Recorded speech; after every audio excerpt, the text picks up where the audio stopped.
kesempatan hari ini saya akan coba menjelaskan bagaimana atau tips cara untuk pembenihan ikan lele sistem booster.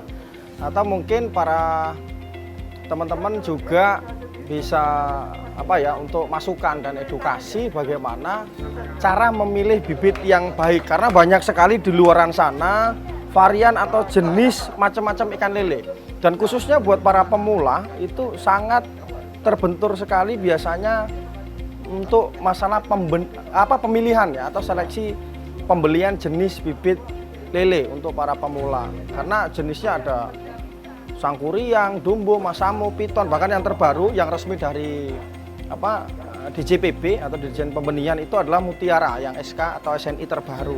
Nah, sebenarnya buat kita semua jenis itu baik ya untuk ikan lele, tapi yang perlu diketahui buat para pemula khususnya untuk memilih benih ini adalah bagaimana kita tahu asal usul bibit ini dari mana. Karena beda, saya biasanya untuk mengedukasi atau kepada para pemula ini, untuk pemilihan benih di awal itu kita harus tahu benih itu kita beli dari pengepul atau kita beli dari pembibit langsung, breeder langsung, karena itu akan beda hasilnya. Syukur-syukur nanti bisa kita melakukan pemijahan sendiri, itu bahkan akan lebih baik lagi karena kita lebih selektif untuk memilih bibit ini, sehingga pada saat dilakukan pembesaran nantinya akan mendapatkan hasil yang lebih bagus lagi.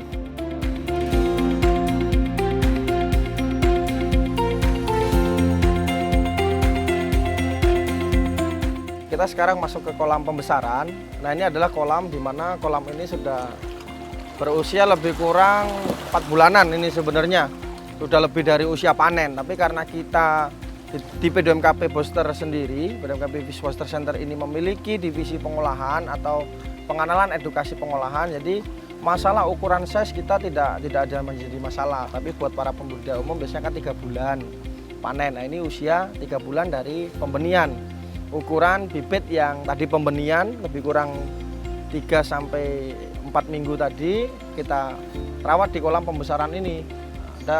Ini kolam pembesaran, kalau di sebelah sana ada kolam penggelondongan sebenarnya. Dari usia penggelondongan itu biasanya dari usia burayak 5 cm sampai ke cek 100, sekilo isi 100, nantinya baru kita masukkan ke kolam pembesaran ini sampai ke usia panen atau siap jual yang nantinya kita kirim pada pelanggan-pelanggan kita atau kita masukkan ke ruang pengolahan yang kita miliki.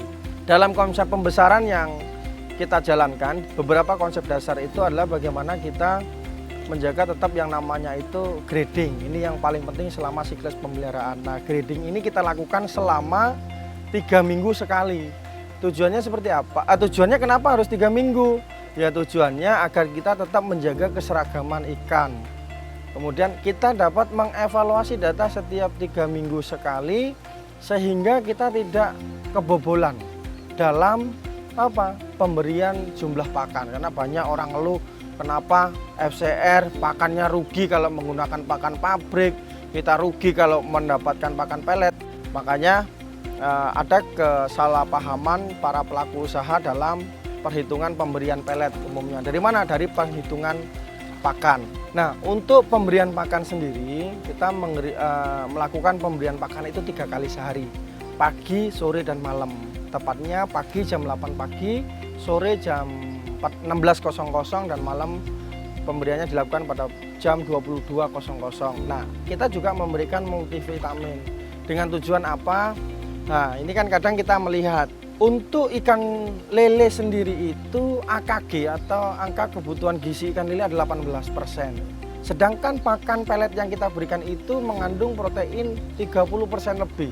Bayangkan, masih ada sisa lebih kurang 12% protein yang tersisa pada pakan sebenarnya. Nah, inilah yang biasanya kita bantu dengan suplemen atau multivitamin agar penyederhanaan protein yang di pakan ini bisa terserap lebih sempurna pada ikan, sehingga nanti kita bisa mendapatkan SCR lebih bagus lagi. Selain itu juga, selain pemberian pakan, pemberian vitamin pada pakan, tentunya untuk mempengaruhi hasil panen yang bagus, keuntungan tadi, dengan penghitungan pakan yang tepat sesuai dengan dosis yang kita sarankan tadi.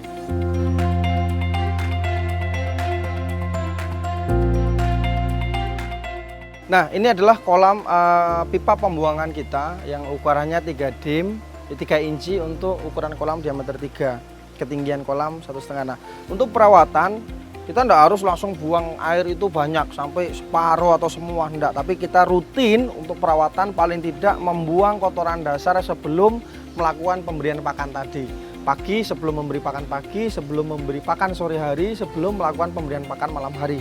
Paling tidak 3 hari rutin kita 3 kali sehari untuk membuang kotoran dasar. Nah, ini adalah contoh pembuangan kotoran dasar, bisa dilihat, dan itu tidak membutuhkan waktu yang lama. Dari air yang bening seperti ini, nah kita lihat sampai sebentar, nah kotorannya keluar semua. Setelah keluar air bersih langsung kita tutup lagi. Nah, paling tidak ini kita lakukan sebelum pemberian pakan.